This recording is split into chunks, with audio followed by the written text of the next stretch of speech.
अंदर हम बात करेंगे अबाउट कन्फर्मेशंस। जो एल्केन्स की कन्फर्मेशंस होती है ना, आज हम उसके बारे में बात करेंगे। हमारे सिलेबस में सिर्फ 2 ही एल्केन्स है जिनकी कन्फर्मेशंस हमें स्टडी करनी है।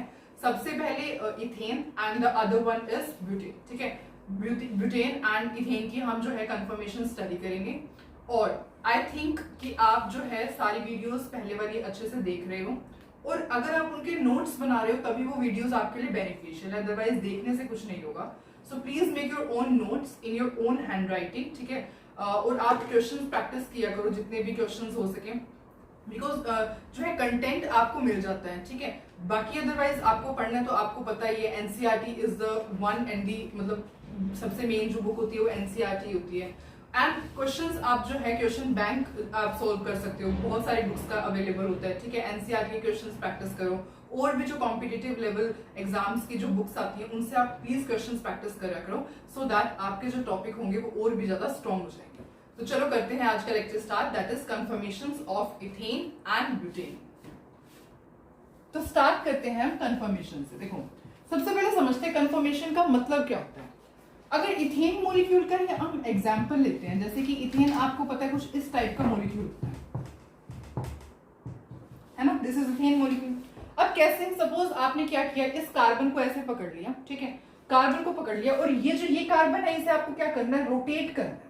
इस कार्बन को, ये जो कार्बन का बॉन्ड है ये रोटेट होगा ना ऐसे, जो ये सिंगल बॉन्ड है, this is what sigma bond है ये, और सिंगल बॉन्ड है ना, सिंगल बॉन्ड है, सिग्मा बॉन्ड है। तो आपने जब एक कार्बन को पकड़े रखा और आपने जब एक कार्बन को आपने फिक्स कर लिया अपने हैंड में ऐसे, ठीक है, और जो दूसरे कार्बन है आप जब उसे रोटेट करोगे तो कितनी सारी अरेंजमेंट बनेगी हाइड्रोजन एटम की, कितनी सारी अरेंजमेंट बनेगी। अगर मैं डोनेट करूं, इसको HA डोनेट करते हैं, इसको HB, इसको HC, तो कैसे, देखो मैंने इसको फिक्स कर दिया, अब आप क्या कर रहे हो, इसको रोटेट कर रहे हो, तो एक बार H नीचे चला जाएगा, एक बार HA यहाँ आ जाएगा, HC ऊपर चला जाएगा, HB नीचे आ जाएगा।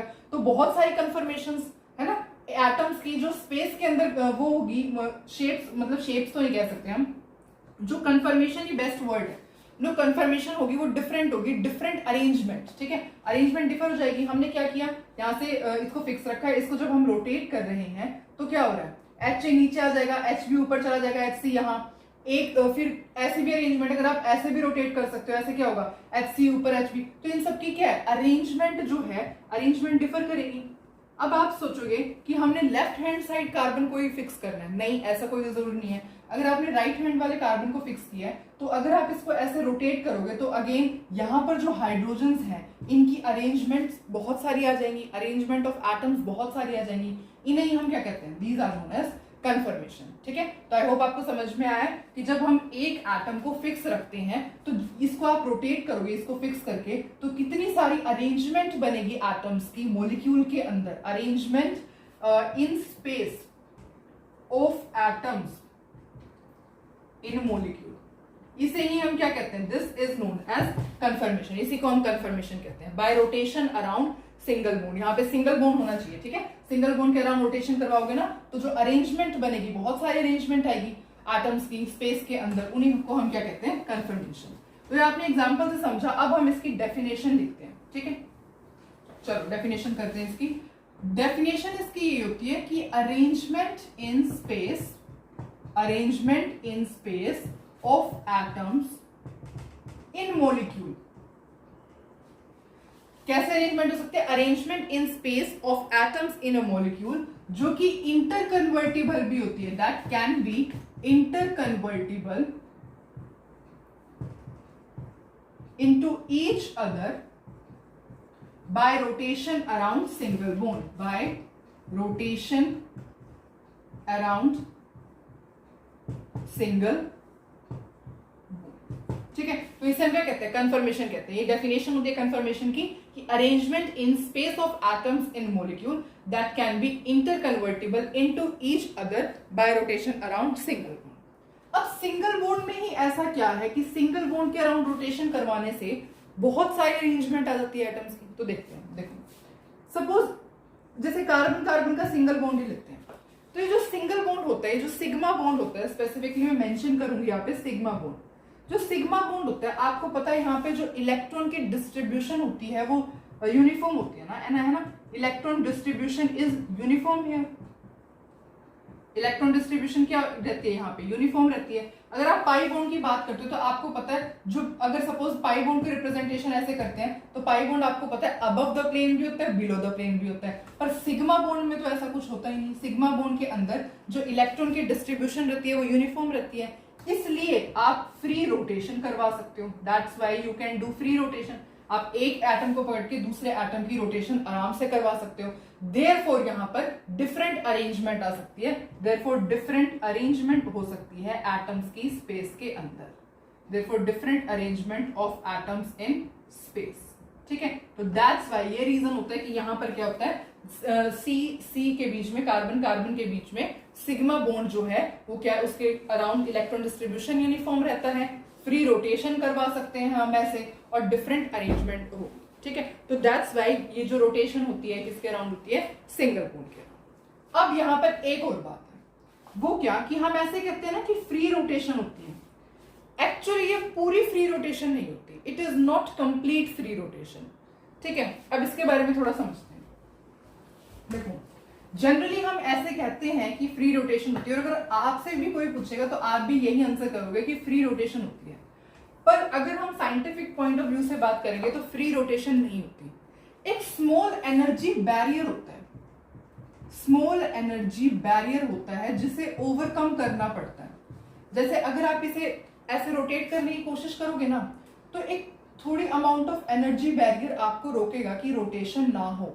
वो अगर इथेन की बात करोगे तो 12.5 किलो जूल पर मोल होता है। ठीक है, अगर आप वैसे सिंपली बात करोगे अल्केन के लिए तो 1 से लेकर के 20 किलो जूल पर मोल तक का एनर्जी बैरियर होता है, स्मॉल एनर्जी बैरियर होता है। ठीक है, कहने समझ रहे हो ना आप। देखो, हम ऐसे कह रहे हैं कि फ्री रोटेशन होती है, मतलब कोई अमाउंट ऑफ एनर्जी की जरूरत नहीं है, आप आराम से इसको ऐसे ऐसे रोटेट करो, इसको ऐसे ऐसे रोटेट करो, एक को फिक्स करके। ठीक है, तो फ्री रोटेशन होती है। पर एग्जैक्टली अगर हम बात करें तो फ्री रोटेशन नहीं होती है। एक स्मॉल एनर्जी बैरियर जो होता है ना, उस रोटेशन हिंडर करती है बाय स्मॉल एनर्जी बैरियर। आप ऐसे लिख सकते हो कि rotation is hindered by small energy level, is hindered by, इसको कंफर्मेशन को हटा दो।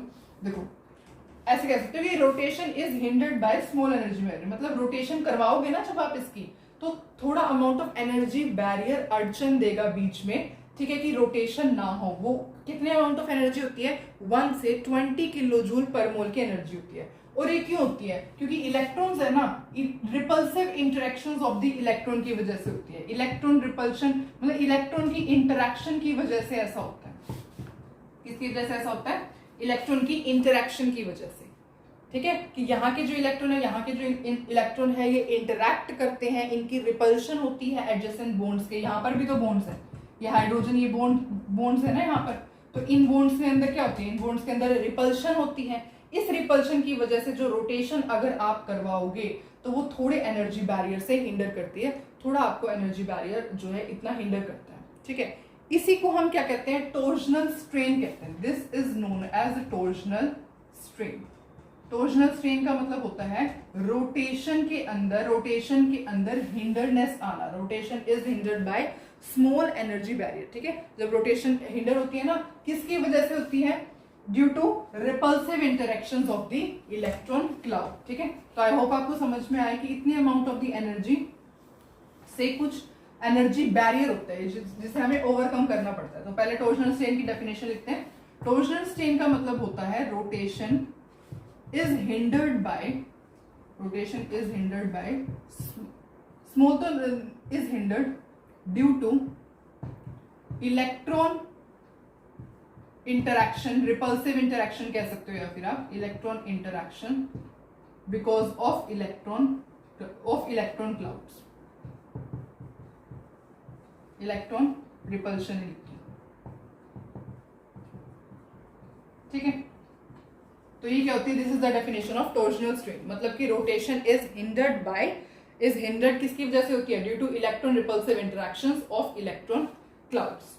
अब समझते हैं। देखो, अब सपोज आप ये कार्बन और ये जो हाइड्रोजन के बॉन्ड्स हैं, इनके बीच में रिपल्सिव इंटरेक्शन हो रही है, और एनर्जी भी मतलब 1 से लेकर के 20 किलो जूल पर मोल तक की एनर्जी रोक रही है इसके अंदर की रोटेशन ना हो। तो फिर रोटेशन करवाएंगे कैसे, तो फिर फ्री रोटेशन कैसे हुई। फ्री रोटेशन ऐसे हुई कि इसको रोटेशन करवाने के लिए ना थोड़ी amount of the kinetic energy या फिर थर्मल एनर्जी अगर आप रूम टेम्परेचर पर दे देते हो तो रोटेशन आराम से पॉसिबल हो जाती है। इस वजह से हम ऑलमोस्ट इसे फ्री रोटेशन कहते हैं कि rotation in alkanes is free rotation, ठीक है। Rotation around sigma bond is free rotation, ठीक है। अब जल्दी से कंक्लूड करते हैं इस चीज को कि अगर आप इस कार्बन को फिक्स रखते हो, इस कार्बन को रोटेट करोगे तो क्या होगा, रोटेशन के टाइम पे कुछ amount of the energy barrier hinder करेगा, ठीक है। कि वो ऐसे सोचेगा कि एनर्जी बैरियर ना, इतना एनर्जी बैरियर क्रॉस करना पड़ेगा, कि इतना एनर्जी बैरियर नहीं होने देगा रोटेशन। अब उसको क्रॉस करने के लिए क्या होता है, काइनेटिक एनर्जी इंक्रीज करनी पड़ती है हमें रूम टेम्परेचर पे, या थर्मल एनर्जी इंक्रीज करनी पड़ती है। अगर आप ये दोनों काम करोगे तो ये एनर्जी बैरियर नहीं होगा, एनर्जी बैरियर नहीं होगा तो आसानी से फ्री रोटेशन हो जाती है। दैट्स व्हाई हम ऐसे कहते हैं कि rotation around sigma bond is free rotation. I hope it's clear. चलो ये क्लियर है तो आगे चलते हैं। तो अब हम कन्फर्मेशंस पे थे, तो कन्फर्मेशंस क्या होता है, कन्फर्मेशंस के अंदर जैसे अब हमने देखा इथेन का ये एग्जांपल लिया था हमने कि बहुत सारी कन्फर्मेशंस पॉसिबल है। इस वजह से हम ऐसे कहते हैं कि alkanes have infinite number of conformation, infinite number of conformations. Alkanes के पास ना इनफाइनाइट नंबर ऑफ कन्फर्मेशंस होती हैं। अब इनफाइनाइट नंबर ऑफ कन्फर्मेशंस हम कैसे स्टडी करेंगे तो वो देखते हैं। देखो इनफाइनाइट नंबर ऑफ कन्फर्मेशंस में से हमें सिर्फ स्टडी करनी होती है अबाउट एक्सट्रीम कन्फर्मेशन। हम सिर्फ एक्सट्रीम कन्फर्मेशन की बात करते हैं। एक्सट्रीम के अंदर सिर्फ दो ही कन्फर्मेशन आती है, that is eclipsed and staggered, eclipsed and staggered. तो अब हम उसी की बात करेंगे, ठीक है।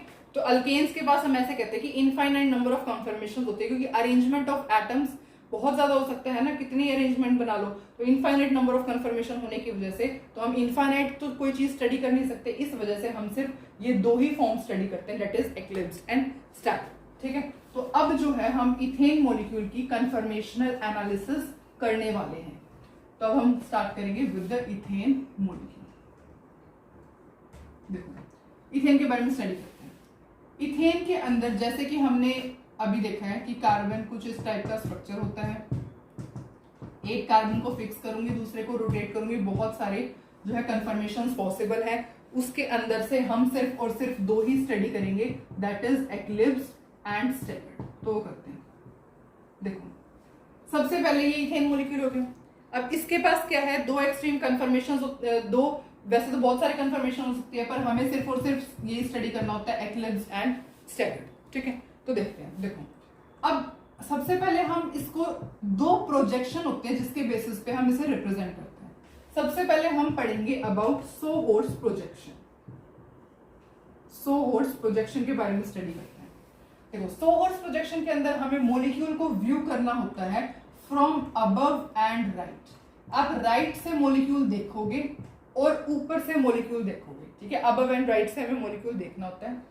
ये जो कार्बन कार्बन का जो बॉन्ड होता है ये कैसे रिप्रेजेंट करना होता है, ऐसे थोड़ा डायगोनली, इस तरीके से कार्बन कार्बन का बॉन्ड ऐसे रिप्रेजेंट करते हैं, ठीक है। अच्छा ये जो हाइड्रोजन है, अब इसको दो मेथड होते हैं हाइड्रोजन को अरेंज करने के। या तो ये हाइड्रोजन इस तरीके से अरेंज हो जाते हैं, लाइन से ही अरेंज होते हैं, ठीक है। या फिर इन हाइड्रोजन को अरेंज करने का मेथड होता है ऐसे, ऐसे। ये दो जो होती हैं इस तरीके से हम हाइड्रोजन को वो कर सकते हैं। इनमें से ये फॉर्म होती है इसे हम कहते हैं एक्लिप्स्ड फॉर्म और इसको हम कहते हैं staggered form. I hope it's clear. ये क्या होती है, एक्लिप्स्ड फॉर्म होती है, ये होती है स्टैगर्ड फॉर्म, ठीक है। एक्लिप्स्ड के अंदर आप देख रहे हो जो हाइड्रोजन एटम्स हैं वो एक दूसरे के बहुत पास पास हैं, पर स्टैगर्ड के अंदर अगर आप देखोगे तो हाइड्रोजन एटम एक दूसरे से बहुत ज्यादा दूर होते हैं, ठीक है। ये सोहोर्स प्रोजेक्शन ही चल रहा है। तो ये क्या होती है, this is eclipsed form and this is staggered form. अब ये दोनों आपस में इंटर कन्वर्टिबल होती है, दे आर इंटर कन्वर्टिबल। यहां लिख देते हैं हम स्टैगर्ड। ये आपस में कैसी होती है, these are interconvertible. 60 degree angle पे 60 डिग्री एंगल इसको दोगे तो ये इसमें कन्वर्ट हो जाएगा, इसका 60 डिग्री एंगल इसमें, तो दे आर इंटर कन्वर्टिबल। इसमें से ये क्या होती है एक्लिप्स्ड फॉर्म, ये क्या होती है स्टैगर्ड फॉर्म। इस तरीके से जो होती है सोहोर्स प्रोजेक्शन होती है जिससे इथेन मॉलिक्यूल हम रिप्रेजेंट करते हैं, ठीक है। अब अगर इनमें से आपसे पूछा जाए कि कौन सी स्टेबल फॉर्म होती है, कौन सी स्टेबल फॉर्म नहीं होती, तो आप कैसे बताओगे, किस बेसिस पे बताओगे? जो स्टैगर्ड फॉर्म होती है ना वो ज्यादा स्टेबल फॉर्म होती है एज कंपेयर टू एक्लिप्स्ड। क्यों? क्योंकि यहाँ पे लेस रिपल्सिव इंटरेक्शन है। यहाँ पे देखो एटम्स कितने दूर दूर है, कोई रिपल्शन ही नहीं है, यहाँ पे लेस रिपल्शन है। पर यहाँ पर एटम्स बहुत ज्यादा पास पास होते हैं, हाइड्रोजन कार्बन, ठीक है, पास पास होने की वजह से ये जो होती है ये कम स्टेबल होती है, ठीक है। तो स्टैगर्ड फॉर्म क्या होती है? ज्यादा stable due to less repulsion. Okay, तो this is all about the sawhorse projection. अब हम स्टडी करते हैं अबाउट न्यूमैन्स प्रोजेक्शन। जो सेकंड प्रोजेक्शन आता है वो है न्यूमैन्स प्रोजेक्शन। देखो न्यूमैन्स प्रोजेक्शन के अंदर कैसे स्टडी करेंगे? न्यूमैन्स प्रोजेक्शन में हम मॉलिक्यूल को व्यू करते हैं फ्रॉम फ्रंट। हमें फ्रंट से मॉलिक्यूल देखना होता है, फ्रंट से मॉलिक्यूल को देखिए। इसके अंदर जैसे यहाँ पे ड्रॉ कर देती हूँ मैं, इथेन मॉलिक्यूल ऐसा होता है। अब इसका सपोज आपने क्या बनाना है, ये बनाना है, न्यूमैन्स प्रोजेक्शन बनाना है। तो ये पॉइंट क्या रिप्रेजेंट करता है? This point represent front carbon. इसका मतलब क्या है? फ्रंट कार्बन, ठीक है। ये लाइंस क्या रिप्रेजेंट कर रही है? Hydrogen atom. ये लाइंस रिप्रेजेंट करती है, ये क्या है? बॉन्ड्स है बिटवीन द हाइड्रोजन एटम, ठीक है। एक सर्कल से क्या रिप्रेजेंट करते हैं हम? Rear carbon. जो पीछे वाला बैक कार्बन है उसको हम कैसे रिप्रेजेंट करते हैं? सर्कल से। इसकी जो हाइड्रोजन होती है वो हम कैसे रिप्रेजेंट कर सकते हैं? कुछ ऐसे, एक मिनट, ऐसे, ऐसे और ऐसे, ऐसे से हाइड्रोजन को रिप्रेजेंटेशन कर सकते हैं, ठीक है। ये सारे क्या है? These are hydrogen. ये बन गया आपका इथेन। और इस फॉर्म को हम क्या कहते हैं? एक्लिप्स्ड फॉर्म। पर किस फॉर्म के अंदर है ये? न्यूमैन्स प्रोजेक्शन के अंदर ये फॉर्म कैसी होती है? एक्लिप्स्ड फॉर्म होती है। अगर आपको स्टैगर्ड फॉर्म बनानी होती है तो वही आप क्या काम करोगे? 60 डिग्री के एंगल पे इसे रोटेट करवाओगे। जैसे ही 60 डिग्री एंगल पे रोटेट करवाओगे तो देखो कैसा हो जाता है। ये तो ऐसे ही रहेगा, जो फ्रंट कार्बन है पॉइंट से हमने रिप्रेजेंट किया था वो भी ऐसे ही है, बॉन्ड्स भी सारे ऐसे ही हैं। उसके बाद सर्कल से हम उसे ऐसे रिप्रेजेंट करेंगे, कैसा हो जाता है? ये वाई बन जाता है, ऐसे वाई, ये वाई बन जाता है, ठीक है। और ये सारे क्या है? These are the hydrogen atoms. ये सारे हाइड्रोजन एटम्स होते हैं। ये फॉर्म कौन सी होती है? This is staggered form. Again यहां पर आप देख रहे हो क्या है? स्टैगर्ड फॉर्म के अंदर स्टेबल फॉर्म है। हाइड्रोजन एटम्स कितने दूर दूर है ना, देयरफॉर स्टैगर्ड फॉर्म यहां पर भी क्या होती है? This is stable. अब एक्लिप्स्ड फॉर्म के अंदर अगर आप देखोगे तो ये लेस स्टेबल है। क्यों? क्योंकि यहाँ पे एंगल देखो, ये 0 डिग्री, यहाँ पे 0 डिग्री का एंगल होता है। 0 डिग्री डायहेड्रल एंगल होता है। डायहेड्रल एंगल क्या होता है? जैसे इस हाइड्रोजन, इस बॉन्ड और इस बॉन्ड के बीच में अगर आप एंगल देख रहे हो तो वो कौन सा है? 0 डिग्री है ना, तो देयरफॉर यहाँ पे कौन सा एंगल होता है? 0 डिग्री एंगल होता है, ठीक है। अब हम आगे मूव करें। अब यहाँ स्टैगर्ड के अंदर देखो, स्टैगर्ड के अंदर कितना वो होता है डायहेड्रल एंगल। आपको देखो यहाँ पे, इसको अगर मैं ऐसे वो करूंगी तो कितने डिग्री का एंगल बन रहा है? 60 डिग्री एंगल बन रहा है ना। देयरफॉर यहाँ कितने डिग्री का एंगल होता है? 60 डिग्री। यहाँ लिख देते हैं 60 डिग्री डायहेड्रल एंगल होता है, ठीक है। यहाँ पे कितने डिग्री का एंगल होता है? 60 डिग्री। कैसे पता लगा कि आपने ये हाइड्रोजन, तो इसको और इस सर्कल से ज्वाइन करो। जैसे सर्कल से ज्वाइन करोगे तो ये कितने डिग्री है? 60 डिग्री। देयरफॉर ये क्या है? दिस इज द ये क्या है? स्टैगर्ड फॉर्म होती है, स्टेबल, ज्यादा स्टेबल होती है। क्यों? क्योंकि सारे एटम्स एक दूसरे से दूर दूर हैं और एंगल कितने का होता है? 60 डिग्री का होता है, ठीक है। I hope it's clear. यहाँ पर कोई टॉर्जनल स्ट्रेन नहीं होता, there is no torsional strain, क्योंकि सारे एटम्स एक दूसरे से दूर दूर है ना, तो बिल्कुल स्टेबल फॉर्म होती है। इसकी मिनिमम एनर्जी होती है। एनर्जी के टर्म्स में बात करेंगे तो इट हैज मिनिमम एनर्जी, ठीक है। चलो इतना तो समझ में आया। अब आपको इथेन मॉलिक्यूल के अंदर सिर्फ यही लर्न करना है। क्या लर्न करना है? Sobers projection, Newman's projection, torsional strain क्या होता है और एक कन्फर्मेशन की डेफिनेशन क्या होती है, ये सब आपको पता होना चाहिए। अब एक बारी एनर्जी प्रोफाइल डायग्राम और देख लेते हैं, किसका? इथेन का एनर्जी प्रोफाइल डायग्राम या कन्फर्मेशनल एनालिसिस ऑफ इथेन। अगर हम कन्फर्मेशनल एनालिसिस देखेंगे इथेन की तो कैसे होती है? देखो जो डायग्राम बनता है वो किस टाइप का बनता है? यहां पर तो क्या आती है? यहां पर रोटेशन आती है और यहां पर पोटेंशियल एनर्जी आती है या फिर काइनेटिक एनर्जी। सबसे ज्यादा स्टेबल कौन सी फॉर्म होती है? एक्लिप्स्ड फॉर्म होती है, स्टैगर्ड होती है। देयरफॉर इसकी एनर्जी कम होती है। फिर एक्लिप्स फॉर्म की एनर्जी हाई होती है और फिर स्टैगर्ड फॉर्म होती है। ठीक है, ये क्या रिप्रेजेंट कर रहा है, ये जो होगा ये क्या रिप्रेजेंट करता है, दिस इज स्टैगर्ड फॉर्म, यहाँ पे स्टैगर्ड फॉर्म आती है। एक्लिप्स फॉर्म लेस स्टेबल होती है, देयरफॉर उसकी एनर्जी हाई होगी, तो ये क्या रिप्रेजेंट करता है, this peak represent eclipse form. And again ये स्टैगर्ड फॉर्म है, ये ज्यादा स्टेबल है, देयरफॉर इसकी एनर्जी कम होगी, तो ये क्या रिप्रेजेंट करता है, स्टैगर्ड फॉर्म। ठीक है, तो this is the conformational analysis diagram of ethane molecule. I hope it's clear. चलो अब हम बात करते हैं ब्यूटेन की। ब्यूटेन को कैसे रिप्रेजेंट करते हैं, देखो अगर हम ब्यूटेन की बात करेंगे तो ब्यूटेन के केस में 4 एटम कार्बन एटम्स हो जाते हैं, ऐसे हाइड्रोजन हो जाते हैं, है ना। अब इसका कैसे, इसके अंदर तो इथेन से भी ज्यादा कंफर्मेशन पॉसिबल है, इथेन से भी ज्यादा कंफर्मेशन पॉसिबल है, तो आप इसको इथेन के बेसिस पे ही जज करो। देखो मैंने क्या किया, ये दोनों कार्बन ऐसे ही रखे, ये क्या है CH3, मैंने इसको CH3 को ऐसे लिख दिया। मतलब अब हम क्या कंसीडर करेंगे कि इस कार्बन एटम्स पे ये 3 जो है एक बल्कि ग्रुप है और 2 हाइड्रोजन एटम्स प्रेजेंट है। सिमिलरली इस CH3 को भी आप कैसे कंसीडर कर लो, ऐसे। तो इस कार्बन एटम पे भी क्या है, ये है। अब ये कैसा दिख रहा है, इथेन मॉलिक्यूल की तरह ही दिख रहा है ना, कि 2 कार्बन एटम्स होंगे, उसके जगह हमने क्या किया है, 2 हाइड्रोजन को रिमूव करके क्या लगाया, CH3 ग्रुप लगाया, मिथाइल ग्रुप ऐड किया। ठीक है, तो क्या ये इथेन मॉलिक्यूल जैसा ही दिख रहा है ना। सेम केस इसके अंदर भी, ये इथेन आपको ऐसे जज करना होता है कि ये कैसा है, एज अ इथेन मॉलिक्यूल। अब इसके अंदर हमारे पास टोटल 4 जो है फॉर्म्स बनती है, कन्फर्मेशन जो होती है, टोटल 4 जो होती है वो बनती है। सबसे पहले जो होती है वो बनेगी फुल्ली एक्लिप्स्ड, सबसे पहले फुल्ली एक्लिप्स्ड बनेगी। उसके बाद कौन सी बनती है, गॉश, उसके बाद गॉश कन्फर्मेशन बनती है। उसके बाद कौन सी, पार्शियली एक्लिप्स्ड भी कह सकते हैं, और कुछ बुक्स के अंदर डायरेक्ट एक्लिप्स्ड भी लिखा होता है। और उसके बाद कौन सी बनती है, एंटी। तो ये 4 कन्फर्मेशन होती है किसकी, ब्यूटेन की। अब देखते हैं कैसे रिप्रेजेंट करते हैं। देखो fully eclipsed, gauche, eclipsed and anti. Fully eclipsed कैसे होती है, हम ऐसे करेंगे, एक कार्बन जो फ्रंट वाला उसको हमने ऐसे रिप्रेजेंट किया। देखो कैसे था मॉलिक्यूल, ऐसा था ना। मैं यहाँ नीचे ड्रॉ करती हूँ, देखो यहाँ ड्रॉ कर देती हूँ, कार्बन कार्बन कार्बन का, यहाँ पे CH3 है, यहाँ पर भी CH3 है, और यहाँ पे क्या, दोनों के हाइड्रोजन है। ठीक है, जो फ्रंट वाला कार्बन है हमने उसे ऐसे रिप्रेजेंट किया, लाइंस ड्रॉ की। जो बैक वाला कार्बन है हम उसे सर्कल से रिप्रेजेंट करेंगे, सर्कल से रिप्रेजेंट हो गया। अब इसके साथ क्या है, CH3 अटैच है, तो हमने यहाँ पे CH3 लिया, बाकी दोनों हाइड्रोजन लगा दी। अब इसके पास भी CH3 अटैच है, तो हम एक काम ऐसे कर सकते हैं फुल्ली एक्लिप्स्ड के अंदर कि बिल्कुल CH3 इन दोनों के बीच में 0 डिग्री एंगल, तो ये कौन सी फॉर्म बन जाएगी, फुल्ली एक्लिप्स्ड फॉर्म।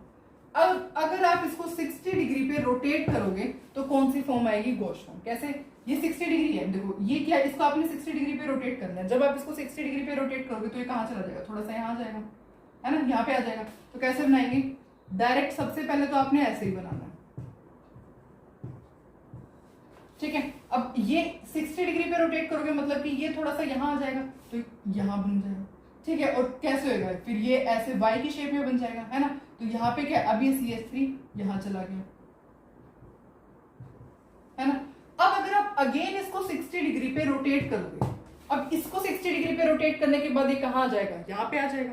ठीक है, यहाँ पे आ जाएगा ना, थोड़ा सा मतलब ये ऐसे है, थोड़ा सा और ये CH3 और ऐसे है। ठीक है, और 60 डिग्री पे रोटेट करोगे तो ये ऐसे आ जाएगा। तो ये कैसे, इसको हम ऐसे रिप्रेजेंट करेंगे, ये CH3 ही है और ये हाइड्रोजन ही है। अब क्या हुआ, ये CH3 यहाँ चला गया, मतलब कि यहाँ है, तो कौन सा, हम इसको ऐसे रिप्रेजेंट कर सकते हैं। ठीक है, ये कौन सी फॉर्म बन गई, एक्लिप्स्ड फॉर्म बन गई। ये कौन सी फॉर्म है, फुल्ली एक्लिप्स्ड। ये कौन सी फॉर्म है, गॉश। ये कौन सी है, एक्लिप्स्ड। अब अगर आपने 60 डिग्री पे इसे और भी रोटेट किया है तो ये डायरेक्ट CH3 कहाँ आ जाएगा, बिल्कुल CH3 के अपोजिट। करके देखते हैं, ऐसे आ जाएगा। ठीक है,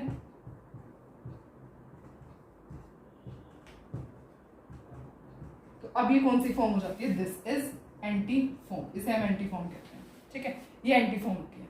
अब ये होगी 4 कन्फर्मेशंस ऑफ ब्यूटेन मॉलिक्यूल। अब अगर आपसे कोई ये पूछे कि इनमें से सबसे स्टेबल कन्फर्मेशन कौन सी है, तो विच इज मोस्ट स्टेबल, सबसे स्टेबल कंफर्मेशन कौन सी होती है? एंटी, क्योंकि यहाँ पे बिल्कुल ही जो है रिपल्शन बिल्कुल ही लेस रिपल्शन है, तो सबसे स्टेबल फॉर्म कौन सी होती है? एंटी, सबसे स्टेबल। उसके बाद कौन सी आएगी? उसके बाद देखो गॉश आएगी, ये वाली, ठीक है। क्यों? इसके अंदर क्या है? इसके अंदर भी बिल्कुल ही जो है कंफर्म मतलब जो रिपल्शन है वो बहुत ज्यादा कम है एनर्जी लेवल डायग्राम के बेसिस पे, ठीक है। गॉश आएगी। एंटी के बाद कौन सी होती है? गॉश। उसके बाद क्या आएगी? एक्लिप्स, क्योंकि उसके बाद इसका नंबर आएगा ये। अब आप देखोगे कि यहाँ पे तो CH3 इतनी पास है और यहाँ पर दूर है, तो पहले एक्लिप्स लानी चाहिए थी, पहले गॉश क्यों आई है? ये डायग्राम के बेसिस पे जो हमने अभी डायग्राम बनाया था ना, पोटेंशियल एनर्जी डायग्राम और रोटेशन के बेसिस पे, तो उसके अकॉर्डिंग डाटा आया था कि सबसे पहले एंटी होती है, उसके बाद गॉश होती है, उसके बाद एक्लिप्स होती है, ठीक है। उसके बाद कौन सी होती है? एक्लिप्स होती है। और उसके बाद कौन सी होती है? फुल्ली एक्लिप्स्ड। फुल्ली एक्लिप्स के बेसिस पे तो आप आराम से जज कर सकते हो। क्यों? क्योंकि यहाँ पर तो CH3 इतने बल्कि ग्रुप है। अब जैसे मैं इसके स्ट्रक्चर ऐसे करूं तो यहाँ पे CH यहाँ पे है, ठीक है। यहाँ पर क्या है? CH। अब देखो ये कितनी ज्यादा रिपल्शन होगी, इतने सारे एटम्स एक साथ एक प्लेन के, कितनी ज्यादा रिपल्शन होगी, है ना। यहाँ पे क्या है? यहाँ पे और यहाँ पर तो बिल्कुल ही रिपल्शन कम है। देयरफॉर ये क्या होता है? This is the order of stability. ये स्टेबिलिटी का ऑर्डर रहता है किसके लिए? ब्यूटेन के लिए। This is the order of stability. सबसे पहले एंटी, फिर गॉश, फिर एक्लिप्स एंड फिर फुल्ली एक्लिप्स, ठीक है। पर ये जो ऑर्डर होता है ये हमेशा वेरी नहीं करता है। कुछ केसेस के अंदर ये ऑर्डर रिवर्स हो जाता है। रिवर्स किसके अंदर होता है? एंटी एंड गॉश कंफर्मेशन, ठीक है। वैसे जनरली तो यही होता है, पर फॉर सम केसेस यहाँ पे नोट बना के लिख लेना, where hydrogen bonding occurs, where hydrogen bonding, जिस भी मॉलिक्यूल के अंदर हाइड्रोजन बॉन्डिंग होगी तो ये ऑर्डर ऐसा हो जाएगा। सबसे पहले गॉश हो जाएगा, उसके बाद एंटी, उसके बाद एक्लिप्स्ड एंड उसके बाद उसके बाद होगा आपका फुल्ली एक्लिप्स्ड, ठीक है। फिर स्टेबिलिटी का ऑर्डर कुछ इस टाइप का हो जाता है। सबसे पहले गॉश, फिर एंटी, फिर एक्लिप्स्ड एंड फिर फुल्ली एक्लिप्स्ड। अब ऐसा क्यों होता है? अब सपोज मैं आपको यहाँ पे एक कंपाउंड सपोज बना करके दूंगी,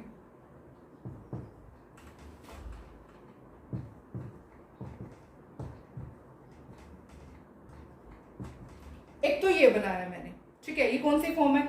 यहाँ पे अच्छा कोई ग्रुप तो अटैच करो। यहाँ पे ये फॉर्म है एंटी, दिख रहा है ना आपको? बिल्कुल अपोज, बल्कि ग्रुप जो है बिल्कुल अपोजिट साइड में, तो एंटी फॉर्म होगी। अब एक सपोज मैं ऐसे बना दूं,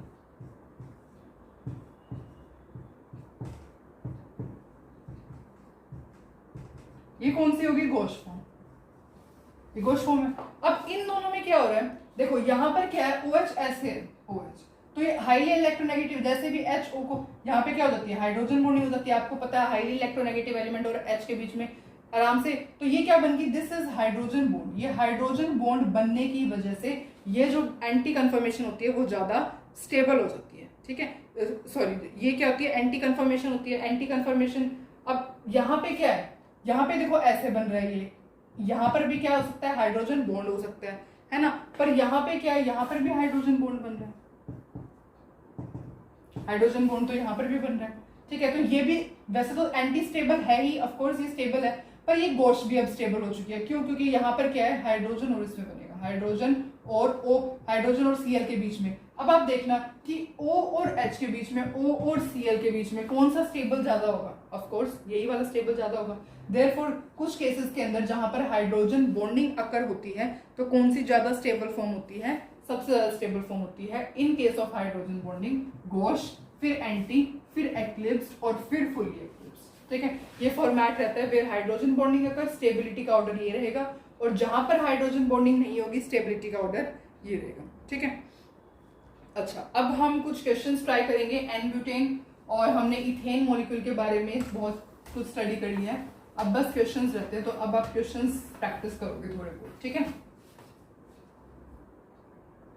before starting of the question हम एक बार इसके बारे में और डिस्कस कर लेते हैं। That is conformational analysis diagram for butane. यहाँ पर पोटेंशियल एनर्जी सपोज हम कोऑर्डिनेट करते हैं और यहाँ पे रोटेशन, तो ये एनर्जी डायग्राम रहता है किसका?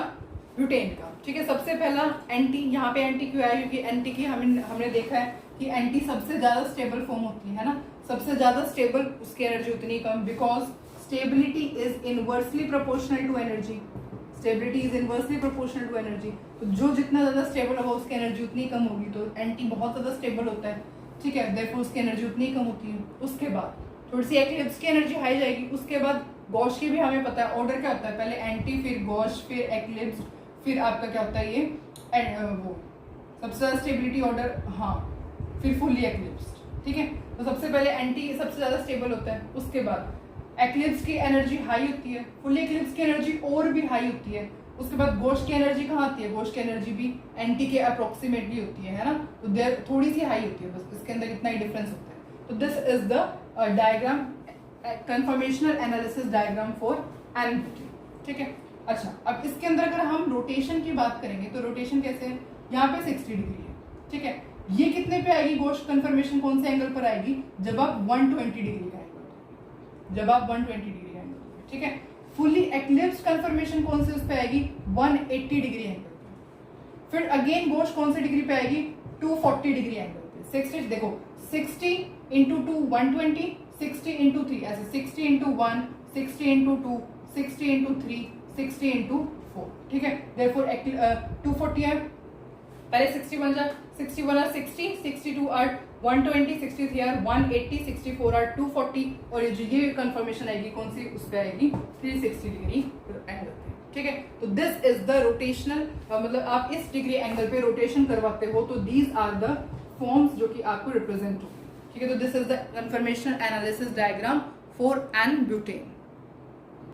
आई होप इट्स क्लियर, ठीक है। अभी जो 360 डिग्री है ये किसकी कोरिस्पॉन्डिंग है, एंटी की कोरिस्पॉन्डिंग है। एक्लिप्स का तो हमने कंसीडर किया ही, एक्लिप्स का होता है 300 डिग्री एंगल, ठीक है। तो ये एक्लिप्स का 300 होता है, दिस इज 300 डिग्री एंगल पे अगर आप रोटेशन करोगे, ठीक है। तो ये सब क्या है, दिस इज द कि एंटी कौन से 60 डिग्री पे, ये 120 डिग्री पे, 180 डिग्री, 240 डिग्री, 300, 360 डिग्री, इस तरीके से 60 डिग्री एंगल के रोटेशन करवाओगे तो anti, gosh, eclipse, fully eclipse conformation आपको मिलेगी। तो अब हम कुछ क्वेश्चंस ट्राई करते हैं on the basis of this conformational diagram.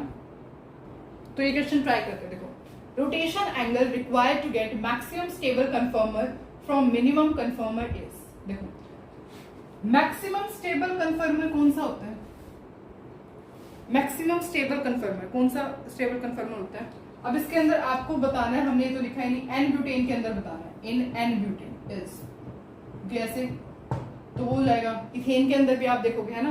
तो एन ब्यूटेन के अंदर आपको बताना है मैक्सिमम स्टेबल कंफर्मर क्या होता है। हमने स्टेबिलिटी का ऑर्डर पढ़ा है एन ब्यूटेन में, सबसे ज्यादा स्टेबल क्या होता है, एंटी, फिर गॉश, फिर एक्लिप्स्ड और फिर फुल्ली एक्लिप्स्ड, है ना। अच्छा, एक और बात, जो एंटी कंफर्मेशन होती है ना, उसे हम स्टैगर्ड कंफर्मेशन भी कहते हैं। एंटी और staggered one and the same thing है, ठीक है। एंटी कह लो या फिर स्टैगर्ड कह लो, ठीक है। अच्छा, एक्लिप्स्ड को हम ये पार्शियली एक्लिप्स्ड भी कहते हैं, तो एक्लिप्स्ड हो, पार्शियली एक्लिप्स्ड हो, ये भी बात सेम ही है, ठीक है। तो अब हमें एंगल बताना है, तो हमें रोटेशनल एंगल बताना है required to get maximum stable conformer. हमें ये चाहिए, एंटी चाहिए हमें from minimum stable conformer, from minimum stable conformer. Minimum stable क्या है, फुल्ली एक्लिप्स्ड। फुल्ली एक्लिप्स्ड से आपको एंटी तक आना है, कैसे आओगे, देखो, जब फुल्ली एक्लिप्स्ड की मैं डायरेक्ट वो करती हूँ दोबारा से, देखो अब आपको कहाँ तक पहुंचना है, सबसे पहले एंटी है, उसके बाद गॉश है, उसके बाद एक्लिप्स्ड है, एंड उसके बाद फुल्ली एक्लिप्स्ड, फुल्ली एक्लिप्स्ड, ठीक है।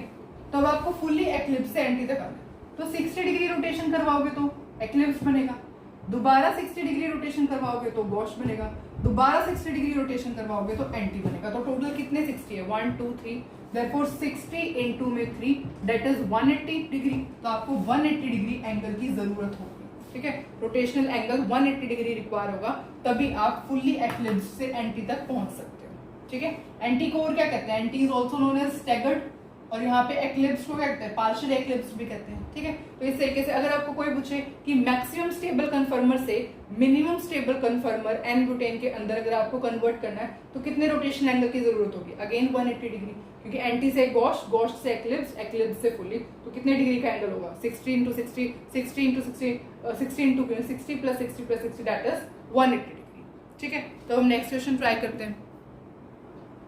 तो अब हमें क्या बताना है, मोस्ट स्टेबल कन्फर्मर बताना है किसके लिए, इथाइलिन ग्लाइकोल के लिए। सबसे पहले चेक करते हैं। देखो ये फॉर्म आपने देखी है, कौन सी फॉर्म होती है ऐसी, ये होती है फुल्ली एक्लिप्स फॉर्म। जब जो एकदम बल्की ग्रुप्स होते हैं वो एक दूसरे के बिल्कुल क्लोजेस्ट अप्रोच पर होते हैं, उसे हम क्या कहते हैं, फुल्ली एक्लिप्स। तो देयरफॉर ये फॉर्म कैसी है, this is completely fully eclipsed form है, ठीक है।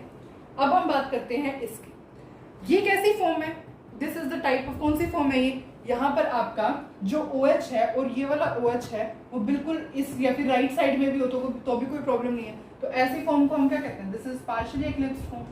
हमने अभी स्टडी किया था, दिस इज कौन सी फॉर्म होती है, पार्शियली एक्लिप्स्ड होती है, ठीक है। चलो यहाँ पे देखो ये कौन सी फॉर्म है, जब ये कितनी डिग्री एंगल पे होती है, मतलब ये भी तो, पर देखो इसके अंदर देखो ये कौन सी फॉर्म थी जब हमने स्टडी किया था, इसके अंदर कोई फॉर्म ना भी हो तो इसके अंदर आप क्या बता सकते हो कि यहाँ पे क्या हो रहा है, direct hydrogen bonding, direct hydrogen bonding हो रही है ना, यहाँ पे हाइड्रोजन बॉन्डिंग भी हो रही है, ठीक है। तो देयरफॉर ये फॉर्म क्या होगी, सबसे ज्यादा स्टेबल होगी, this will be the most stable form. क्यों, क्योंकि हाइड्रोजन बिल्कुल अप्रोप्रिएट डिस्टेंस पे, यहाँ पे क्या है, यहाँ पे तो रिपल्शन होगी, there will be the lot of repulsion, repulsive interaction इतना हो जाएगा।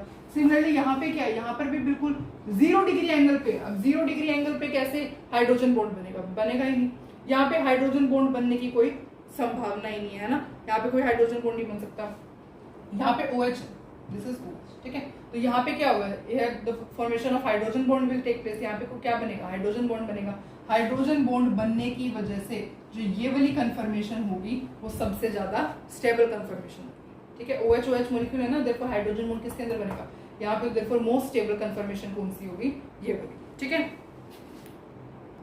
अब ये क्वेश्चन सॉल्व करते हैं। Dihedral angle of least stable कन्फर्मर of ethane कितना होता है, लीस्ट स्टेबल कौन सी कन्फर्मर होती है इथेन की, लीस्ट स्टेबल कन्फर्मर ऑफ इथेन कौन सा होता है, एक्लिप्स। और एक्लिप्स के अंदर हमें पता है 0 डिग्री एंगल होता है, ऐसा होता है ना एक्लिप्स। इथेन का एक्लिप्स फॉर्म कैसे बनेगी, इथेन की एक्लिप्स फॉर्म ऐसे बनेगी, ये कितना एंगल होता है, 0 डिग्री एंगल होता है। देयरफॉर आंसर क्या होगा, answer will be 4th, that is 0 degree angle. अब इस क्वेश्चन के अंदर हमें बताना है ऑर्डर ऑफ स्टेबिलिटी, इन तीनों फॉर्म्स में से कौन सी सबसे ज्यादा फॉर्म स्टेबल होगी, ठीक है। इसके अंदर देखिए, इसके अंदर तो डायरेक्ट आपको हाइड्रोजन बॉन्डिंग दिख रही है, H एंड F के बीच में हाइड्रोजन बॉन्डिंग हो रही है, तो may be it is more stable, पर क्या पता इससे ज्यादा स्टेबल फॉर्म भी कोई हो। इसके अंदर देख रहे हो तो there is no hydrogen bonding, कोई हाइड्रोजन बॉन्डिंग नहीं है। कैसी फॉर्म दिख रही है ये आपको, जो बिल्कुल अपोजिट होते हैं बल्कि ग्रुप, तो कौन सी फॉर्म होती है, दिस इज एंटी फॉर्म। अच्छा एक बार ये वाली बताना कौन सी फॉर्म है, जिसके अंदर बल्कि ग्रुप इस ऐसे 60 डिग्री पे एंगल पे होते हैं, तो कौन सी फॉर्म होती है, दिस इज गॉश फॉर्म। ये बताओ कौन सी फॉर्म है ये, जहां पे ये होता है, दैट इज एक्लिप्स्ड फॉर्म, है ना, बिल्कुल क्लोजेस्ट अप्रोच पे है दोनों के दोनों बल्कि ग्रुप F4OH, ठीक है। यहाँ पर भी 0 डिग्री एंगल है, कोई हाइड्रोजन बॉन्डिंग नहीं है, एंटी भी नहीं, तो देयरफॉर हाइड्रोजन बॉन्ड सिर्फ इसमें है, तो सबसे ज्यादा स्टेबल फॉर्म कौन सी हो जाएगी, दैट इज फर्स्ट। अच्छा ऑर्डर बताना है आपको, तो ऑर्डर के अंदर क्या रहेगा, सबसे पहले गॉश, फिर एंटी एंड फिर ये एक्लिप्स। ये तो आपको ऑर्डर पता है कि जब हाइड्रोजन बॉन्डिंग किसी कंपाउंड में आ जाती है तो सबसे स्टेबल कौन सी हो जाती है, गॉश, एंटी, एक्लिप्स और लास्ट में फुल्ली एक्लिप्स। पर ऑप्शन में फुल्ली एक्लिप्स की कोई कंफर्मेशन नहीं है, तो बस ऑर्डर ऑफ स्टेबिलिटी क्या हो जाएगा, gauche, anti and then eclipsed. Now this is the question which you have to solve on your own, ठीक है। तो मोस्ट स्टेबल कंफर्मेशन आपको बतानी है, इन 4 ऑप्शंस में से सबसे मोस्ट स्टेबल कंफर्मेशन कौन सी होगी, तो प्लीज आप इसका स्क्रीनशॉट ले लीजिए या नोट डाउन कर लीजिए। आई होप आपने स्क्रीनशॉट ले लिया है, ठीक है। तो अब हम जो है नेक्स्ट क्लास के अंदर डिस्कस करेंगे about the inductive effect. I hope आपको पूरा वीडियो लेक्चर अच्छे से समझ में आया। प्लीज क्वेश्चंस को ट्राई करना एंड मैक्सिमम हो सके तो क्वेश्चन सॉल्व करना। Thank you so much for watching.